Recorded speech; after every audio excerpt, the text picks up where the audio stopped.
Normal delivery టిప్స్లో భాగంగా ఈరోజు tip number 3 వచ్చేసరికి మీకు 100% నార్మల్ డెలివరీ అవ్వాలి అంటే మీరు ప్రెగ్నెన్సీ స్టార్ట్ అయిన దగ్గర నుంచి వాకింగ్ అనేది చేస్తూ ఉండాలి. కనీసం మీరు 5th మంత్ నుంచి అయినా వాకింగ్ చేయటం అనేది స్టార్ట్ చేయండి. మనకి ప్రెగ్నెన్సీలో ఫుడ్ అనేది త్వరగా డైజెస్ట్ అనేది అవ్వదు, గ్యాస్ అనేది ఎక్కువగా ఫామ్ అవుతూ ఉంటుంది. మీరు తిన్న వెంటనే కనుక 10 మినిట్స్ కానివ్వండి, 15 మినిట్స్ కానివ్వండి వాకింగ్ చేస్తే ఆ గ్యాస్ ప్రాబ్లమ్స్ అనేవి పోతాయి. దాంతోపాటుగా మీకు వాకింగ్ చేయటం వల్ల మీ కండరాలు అన్నీ కూడా రిలాక్స్ అయితే అవుతాయన్నమాట. ఈ వాకింగ్ చేయటం వల్ల నార్మల్ డెలివరీ సమయంలో చాలా బాగా యూజ్ అయితే అవుతుంది.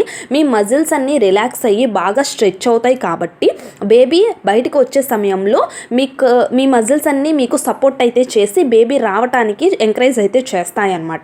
వాకింగ్ అనేది ఒక బెస్ట్ టిప్గా అయితే మీరు నార్మల్ డెలివరీలో చెప్పుకోవచ్చు. మీరు ఖచ్చితంగా వాకింగ్ అనేది చేయాలి. నార్మల్ డెలివరీ అవ్వాలి అంటే మీరు 5th మంత్లో ఒక ½ an hour చేశారనుకోండి, 6th 7th మంత్లో ఇంకొంచెం టైం అనేది పెంచుకుంటూ ఉండండి. 9th మంత్ వచ్చేసరికి ఒక 1 hour లేకపోతే 2 hours మీకు ఎంత ఓపిక ఉంటే అంతసేపు అనేది వాకింగ్ అనేది చేయండి. మరి నేను చెప్పానని బలవంతంగా ఎక్కువసేపు అయితే చేయాల్సిన అవసరం అయితే లేదు. మీకు ఎంతవరకు చేయగలరో అంతవరకే వాకింగ్ అనేది చేయండి. ఖచ్చితంగా వాకింగ్ చేయడం వల్ల నార్మల్ డెలివరీ అనేది చాలా ఈజీగా అయితే అవుతుంది. ఈరోజు టిప్ అయితే ఇదే. వీడియో నచ్చితే లైక్ చేయండి. Thank you for watching.